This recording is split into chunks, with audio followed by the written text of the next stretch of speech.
Hey guys, this is the player rating video for the round 1 clash against the Tigers, which we ended up losing by 24 points. Not a bad effort at all, considering where the game was going. We'll start with the back line as the teams were named. So Lockie Plowman, Liam Jones, and Sam Doherty. Lockie Plowman, he's a guy that I've come to learn that he's playing a role that is given to him from the coaches that isn't really flashy for us fans watching at home.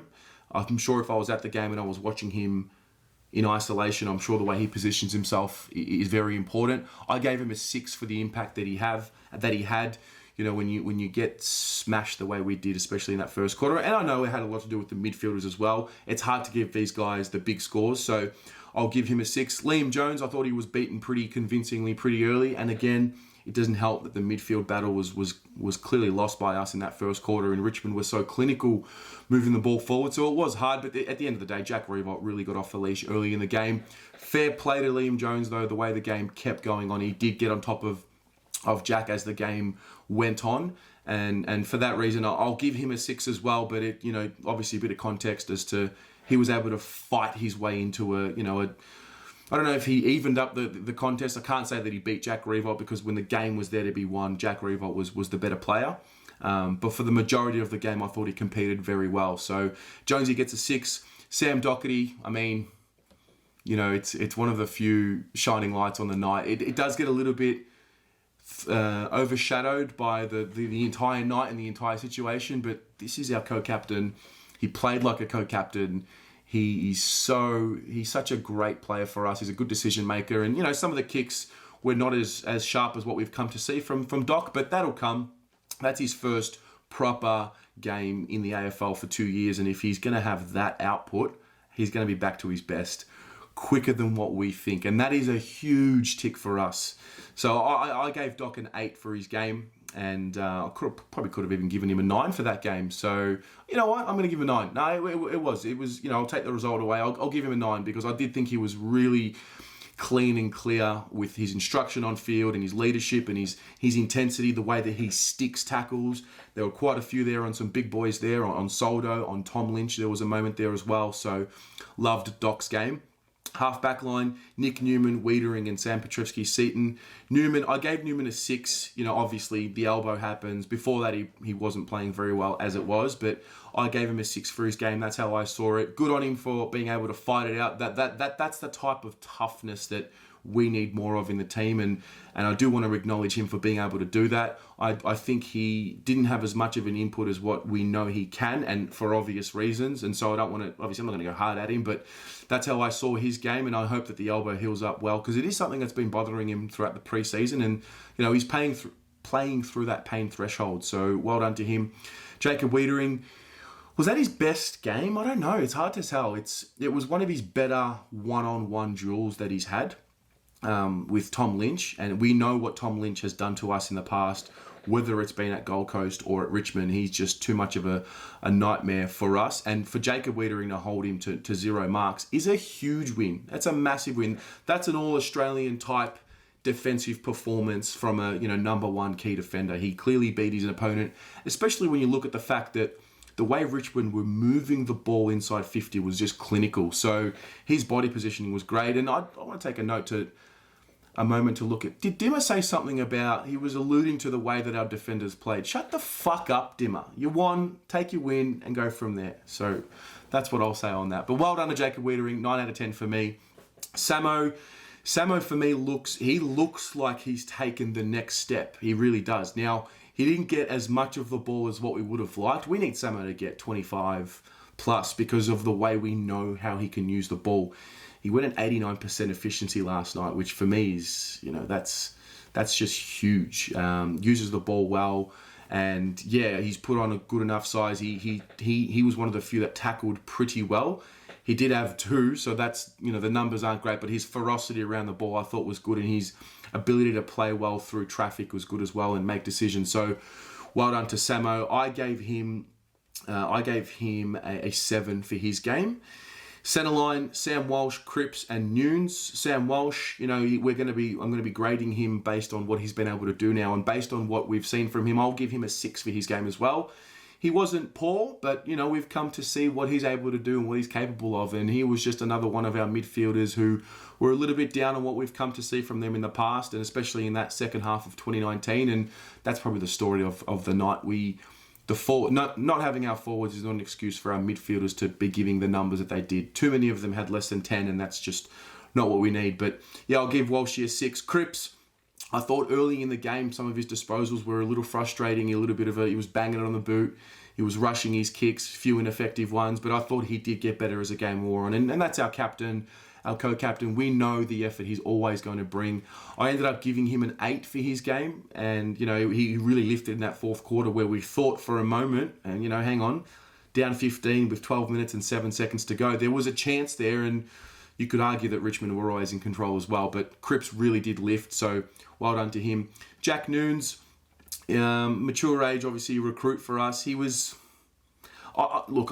he wasn't poor, he wasn't great. He did kick that goal, which was important, which probably helps him because it stands out, but overall I didn't think it was a above par performance for me for what we need from that position. And, you know, we can't use the excuse of too young for too much longer, if any at all. So for that reason, I'm giving him a 4 for his game. Half forward, Paddy Dow, Mitch McGovern, and Jack Martin. Paddy Dow, just, he wasn't a good game. Let's just sort of knock it on the head there. He gave away that 50-metre penalty very early in the game, and it just sort of went downhill from there. And that for me says just lack of mentality. He doesn't have the right mentality and concentration and focus to be giving away that 50 to start with. And then some of his disposals were just, not good. Some of his contests were not good. I came out of that game saying to myself about Paddy Dow, he's not physically able to compete at the level that some of these men are. For whatever reason, he trimmed down in the off-season to help his running power, but his ferocity at the ball is non-existent, or it wasn't existent in that game last night anyway. And that's, we can criticize him and what he needs to do to get better, but for me, that's on David Teague.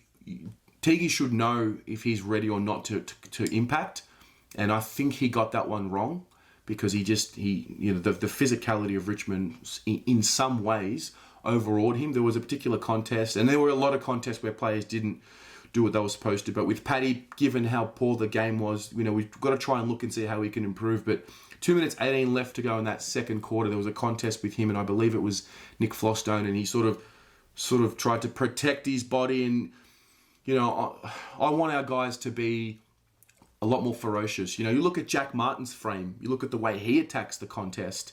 Paddy Dow's got a not dissimilar frame to Jack Martin, and I would expect the same ferocity. I think everyone should be expecting a ferocity at the ball, particularly when we know that our forward line is depleted and we're going to be relying on our midfielders to perform. So from that point, I gave him a 1 out of 10. I don't want this to become a shit show at Paddy Dow. Please don't be too over the top with him. Yep, he needs to improve, and I was very frustrated at times with him as well, but the beauty of footy is you've got the next week. So will he play next week? I wouldn't have thought so based on what we saw tonight, because we have the ability to bring players in, whether you pull Newman up onto a wing and you bring in Tom Williamson, or Lockie O'Brien's there waiting as well. So I would expect him to be right in the mix. So that's what I'll say on that. Mitch McGovern, I gave him a 5 for his game. It was a pass mark. Now, I wasn't disgusted with his performance because he competed.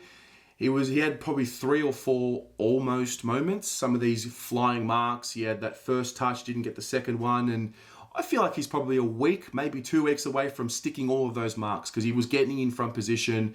He battled. He's obviously had a limited preseason somewhat. So I gave him a pass mark for his game. I'll take that and move on forward with that game. Jack Martin, can I give him a 10? I don't think I can give a player a 10 in a loss. That's my only rule. So I gave him a 9, but what a debut, 4 goals. I thought he was fantastic. And as I just mentioned with the Paddy Dow situation, Jack Martin's got a lighter frame, but the way he attacks the ball, it's a mentality thing. He doesn't want to lose a contest at any cost. And it might hurt him because of his frame. He might get knocked up by a big bustling defender or ruckman, whatever it might be. But that is exactly what the doctor ordered. And with Eddie Betts and that forward line together, and once we get our big forwards back and healthy and playing regular footy, he's going to be a huge beneficiary. I was so pleased with his game last night. 9 out of 10 for me.